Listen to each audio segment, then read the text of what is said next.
बिहार आए हैं, बिहार की सबसे अच्छी बात क्या है? बहुत प्रेम है, बहुत प्रेम से मुझे बुलाया गया है। थिएटर प्ले के लिए आप आए हैं यहाँ पर, इसके बारे में थोड़ा जानना चाहेंगे?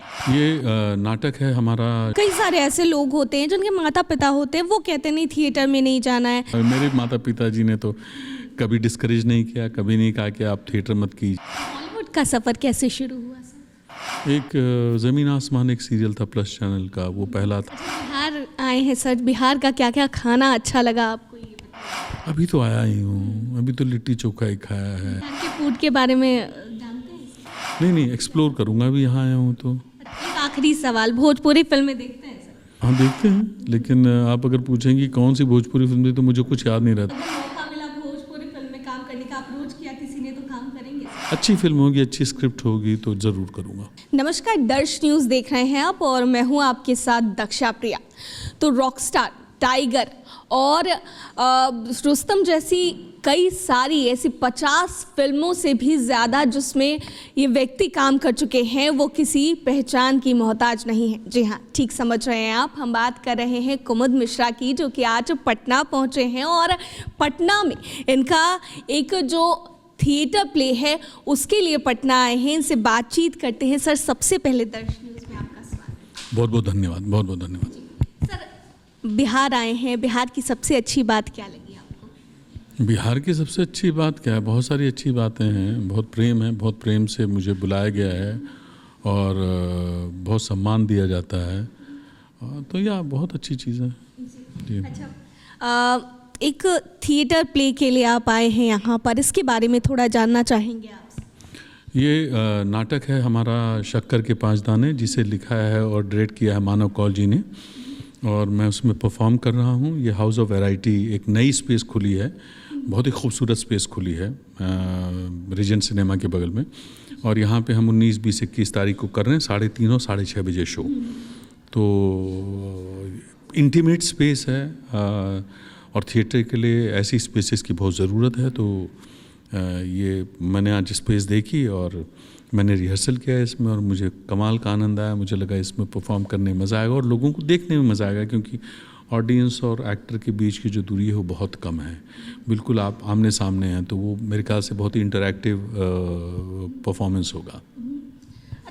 ये जानना चाहेंगे, थिएटर को लेकर जानना चाहेंगे, जहाँ तक आप फिल्मों में भी अभिनय करते हैं या फिर थिएटर में भी काम करते हैं, कई सारे ऐसे लोग होते हैं जिनके माता पिता होते हैं, वो कहते नहीं थिएटर में नहीं जाना है, इसमें कोई करियर नहीं है, बहुत सारा स्ट्रगल है, आपको मिलेगा। उन लोगों के लिए क्या कुछ कहेंगे सर? वो तो उनके बच्चे कहेंगे मतलब मैं कौन होता हूँ कहने वाले। मेरे माता पिताजी ने तो कभी डिस्करेज नहीं किया, कभी नहीं कहा कि आप थिएटर मत कीजिए। उन्होंने हमेशा इंकरेज किया। इनफैक्ट पहली थिएटर वर्कशॉप का जो फॉर्म है वो मेरे पिताजी खुद लाए थे और उन्होंने ही फॉर्म जमा किया था और वही मुझे लेके गए थे उस वर्कशॉप में इंटरव्यू दिलवाने के लिए। तो मेरा माहौल तो बिल्कुल ही डिफरेंट है, और मैं जबकि पुरानी जनरेशन का हो चुका हूँ अब तो लगभग, तो सोचिए मेरे पिताजी ने डिसाइड किया था। तो वो और माता पिता जब सोचते हैं तो उनके ऊपर बहुत सारे प्रेशर, बहुत इंडिविजुअल चीज़ होती है। मैं यहाँ बैठ कर के जज नहीं कर सकता कि क्यों कर रहे हैं, उनकी आर्थिक स्थिति कैसी है, वो कितनी सुरक्षा चाहते हैं अपने बच्चे के लिए, किस तरह से ऑपरेट करते हैं। वो सिर्फ निर्भर करता है उसके बच्चों में, बिटिया बेटे में और माँ बाप के बीच में जो संबंध है उस पर निर्भर करता है कि वो लोग क्या तय करते हैं अपने लिए। पर मेरा मानना ये है कि जो आप करना चाहते हैं, जो एक ही जीवन है, आपको कोशिश तो करनी चाहिए।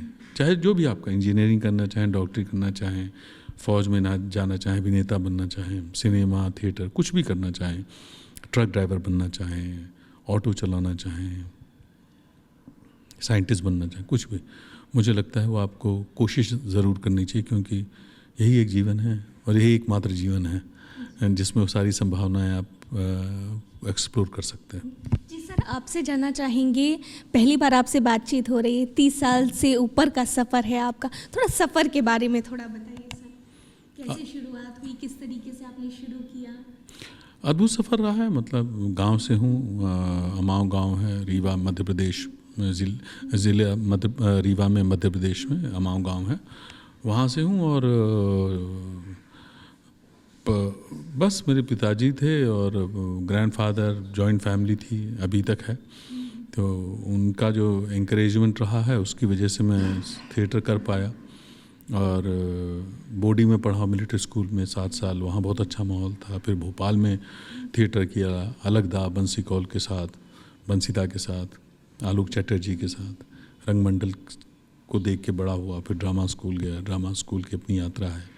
सत्यव्रत राउत हमारे साथ भोपाल में थे, उन्होंने अद्भुत काम किया, तो उनके साथ मैंने काम किया। तो बहुत सारी यात्रा में बहुत सारे लोग आए और जिनका सबका योगदान, जो भी मैं बनने की कोशिश में हूँ उसमें उनका बहुत बड़ा योगदान रहा है, सबका ही रहा है। बॉलीवुड का सफ़र कैसे शुरू हुआ सर? एक ज़मीन आसमान एक सीरियल था प्लस चैनल का, वो पहला था जो उसके पहले मैंने श्याम बेनेगल साहब की एक फिल्म की थी सरदारी बेगम, उसमें एक छोटी सी भूमिका की थी। वो मेरे लिए, मतलब वो आज तक मेरे लिए बहुत इम्पोर्टेंट फिल्म है, क्योंकि एक तो पहली फिल्म थी, दूसरी पहली फिल्म आपकी श्याम बाबू के साथ हो, श्याम जी के साथ हो, तो क्या ही कहना। तो वो था। और फिर महेश भट्ट साहब के साथ काम करने का मौका मिला, प्लस चैनल के सीरियल्स का किए और फिर गाड़ी चल निकली। अच्छा, ये जानना चाहेंगे सर कि लगातार थिएटर्स की अगर बात होती है तो थिएटर्स में आजकल जो है रुझान लोगों का काफ़ी कम हो गया है, ये देखा जा रहा है। पहले के मुकाबले में अब लोग कम थिएटर्स में जा रहे हैं। नहीं, बिल्कुल गलत है। मुझे लगता है आप लोग ज़्यादा जा रहे हैं। अब आप देखिए हिंदुस्तान में इतने थिएटर फेस्टिवल्स होते हैं, इतने थिएटर ग्रुप्स हैं बॉम्बे में, अलग अलग छोटी छोटी जगहों पे, तो मुझे तो नहीं लगता कम है, मुझे लगता बढ़े ही हैं, बहुत बढ़े हैं। और ये विधा तो अद्भुत विधा है, ये लाइव ऑडियंस की विधा है। इसको हम लोग सिर्फ कहते हैं कि कम है क्योंकि ये एक ही बार हो सकता है, एक ही जगह। मतलब मैं जो नाटक कर रहा हूँ वो आज यहीं हो सकता है ना, उसको आप 25 जगह नहीं दिखा सकते हैं, क्योंकि मैं ही हूँ जो मैं परफॉर्म कर रहा हूँ यहाँ पे। सिनेमा के साथ ये है कि आप एक ही सिनेमा बना करके आप उसको हज़ारों जगह, लाखों जगह दिखा सकते हैं। थिएटर का जो अपना जादू है वो उस स्पेस का जादू है। लेकिन थिएटर बिल्कुल नहीं मर रहा है, बहुत बहुत बहुत एनरिच फील कर रहा है, बहुत ही धनी फील कर रहा है और बहुत ग्रो कर रहा है। अच्छा, थिएटर में भी काम करते हैं और फिल्मों में भी काम करते हैं, दोनों में फ़र्क क्या होता है सर? विधा का फ़र्क है, स्पेस का फ़र्क है, प्रोजेक्शन का फ़र्क है, अप्रोच का फ़र्क है, बहुत फ़र्क है दोनों में। दोनों ही अलग अलग माध्यम हैं, दोनों की अलग अलग भाषा है, दोनों का अलग ग्रामर है। जी। वेब सीरीज़ का आजकल ज़माना है, बहुत लोग वेब सीरीज़ देखते हैं, तो वेब सीरीज़ के बारे में जानना चाहेंगे कि लोग आजकल थिएटर्स ना जा कर के वेब सीरीज़ देख लेते हैं क्योंकि कंफर्टेबल रहते हैं, वो फ़ोन पर देख रहे हैं, लैपटॉप पर देख रहे हैं। तो लगता है कि बॉलीवुड फिल्मों का थोड़ा सा इधर इंटरेस्ट लोगों का कम हुआ है और वेब सीरीज़ की तरफ ज़्यादा बढ़ा है इंटरेस्ट। कहाँ कम हुआ है? देखिए पिछले 1 साल में जो फिल्में देखिए, गिन लीजिए कि मतलब मुझे लगता है कि हिस्ट्री में पहली बार सिनेमा ने इतने कम समय में इतने पैसे बनाए, चाहे पठान हो, जवान हो, डंकी हो, चाहे पुष्पा हो, चाहे क्या कहते हैं सालार हो, मतलब आप लिस्ट देख लीजिए, एनिमल हो, जो भी हो। तो लोग अगर नहीं जा रहे थे तो इतना पैसा कहाँ से आ रहा था? तो लोग खूब जा रहे हैं, भर भर के जा रहे हैं, फिल्में 900 हज़ार करोड़ बना रही हैं। तो ये सवाल ही अपने आप में थोड़ा सा मुझे लगता है कि मिसप्लेस्ड है कि वेब सीरीज़ की वजह से लोग सिनेमा नहीं जा रहे हैं। दोनों की ज़रूरतें अलग हैं, दोनों के वेब सीरीज़ आप अपने एकाकीपन में देखते हैं और सिनेमा आप परिवार के साथ देखते हैं, समूह में देखते हैं, उसका अपना एक मज़ा है। जी। अच्छा, नहीं लगता है सर दक्षिण की फिल्मों का प्रभाव थोड़ा ज़्यादा इधर बॉलीवुड पर पड़ रहा है? नहीं, ऐसा नहीं है, हमेशा से पड़ा है। हिंदी सिनेमा का प्रभाव दक्षिण की फिल्मों पे भी पड़ा है, उनका प्रभाव हमारे ऊपर पड़ा है।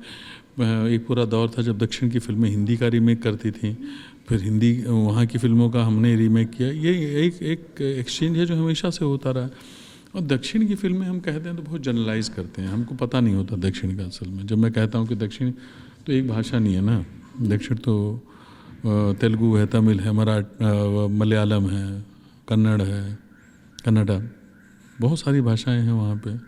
तो हम सिर्फ है ना, हम दक्षिण कह के उसको जनरलाइज कर देते हैं, जो मुझे लगता है कि थोड़ी ज़्यादती है।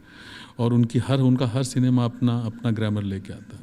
अच्छा सर, आजकल के जो एक्टर्स होते हैं, एक्ट्रेसेस होते हैं, जो नए जनरेशन के होते हैं, खासकर सोशल मीडिया का ज़माना आजकल आ गया, उन लोगों को लगता है जल्दी फेमस होना है, कैसे भी फेमस होना है। उन लोगों के लिए क्या कहना चाहेंगे? क्योंकि मेहनत लगती है हर चीज़ों में, काफ़ी मेहनत करके आप भी, इतना उम्र हुआ है आपका, 30 साल अनुभव के हो गए हैं, तो आगे बढ़े हैं, तो वो लोग चाहते हैं जल्दी जल्दी जल्दी सब कुछ, पेशेंस नहीं है आजकल। ठीक है, गुड फॉर देम। हर व्यक्ति को अपना चुनाव करने की आदत है, अपना जीवन जीने की आदत है। अगर वो जल्दीबाजी चाह रहे हैं तो सो बेट, करने दीजिए उन्हें, क्या दिक्कत है, उनकी अपनी यात्रा है। और अगर उनमें उनको लगता है कि इसमें ही सत्य है तो बिल्कुल सही है, क्या दिक्कत है। हम क्यों किसी को तय करें कि जल्दीबाजी क्यों कर रहे हो? उनको जल्दीबाजी करनी है, करें, और उसका सुख भोगें, और उसके साथ जो पीड़ा होती है वो भी भोगें। अच्छा, बिहार आए हैं सर, बिहार का क्या क्या खाना अच्छा लगा आपको, ये बताइए। अभी तो आया ही हूँ, अभी तो लिट्टी चोखा ही खाया है, अभी तो बहुत कुछ जो यहाँ पे मिलेगा वो खा लूँगा। मैं तो मुझे खाना अच्छा लगता है तो खाऊँगा। बिहार के फूड के बारे में जानते हैं? नहीं, एक्सप्लोर करूँगा अभी यहाँ आया हूँ तो। अच्छा, पटना आए हैं तो पटना में काम से जब फुर्सत मिलेगी तो और कहाँ कहाँ घूमने की इच्छा है? काम से फुर्सत नहीं मिलेगी, 2 नाटक हैं डेली, तो फुर्सत तो नहीं मिलेगी, उसमें ही वक्त निकाल कर लेकिन कहाँ अब शाम को जहाँ भी जाएंगे वहाँ टहलेंगे। जी। फिर भी कहाँ जाने की इच्छा मन में होगी? कहीं कोई इच्छा नहीं है, जब नाटक करने आए हैं तो हमारा पूरा फोकस नाटक में है, तो हम तो इस स्पेस से ही नहीं निकल पाएंगे। जी। अच्छा, एक आखिरी सवाल, भोजपुरी फिल्में देखते हैं सर? हाँ, देखते हैं, लेकिन आप अगर पूछेंगे कौन सी भोजपुरी फिल्म थी तो मुझे कुछ याद नहीं रहता, मुझे तो जो पढ़ा है वो भी याद नहीं रहता, लेकिन हाँ देखते हैं। हाँ। भोजपुरी के एक्टर्स कोई है जहन में, याद है कि? बहुत सारे निरहुआ हैं, रवि किशन हैं, मनोज तिवारी हैं, नगमा जी ने भी बहुत सारी भोजपुरी, संजय पांडे हैं, बहुत सारे लोग हैं। और आज के जनरेशन में ये तो थोड़ा, आज के मैं तो अपनी जनरेशन को याद करूँगा। पवन सिंह के सारी, हाँ, केसारी लाल, पवन सिंह, या सब हैं, बिल्कुल। उनकी फिल्में देखते हैं सर? बिल्कुल गाहे बगाहे, ऐसा नहीं कि रेगुलरली देखता हूँ, लेकिन गाहे बगाहे हाथ लग गई तो देख ही लेता हूँ। अगर मौका मिला भोजपुरी फिल्म में काम करने का, अप्रोच किया किसी ने, तो काम करेंगे सर? अच्छी फिल्म होगी, अच्छी स्क्रिप्ट होगी तो ज़रूर करूँगा। सर बहुत बहुत शुक्रिया हमसे बात। Thank you so much. तो ये थे हमारे साथ कुमुद मिश्रा, जिनसे हम खास बातचीत कर रहे थे, और क्या कुछ इनका कहना था वो आपने सुना। कैमरा पर्सन ऋतिक के साथ मैं दक्षा प्रिया, दर्श न्यूज़, पटना।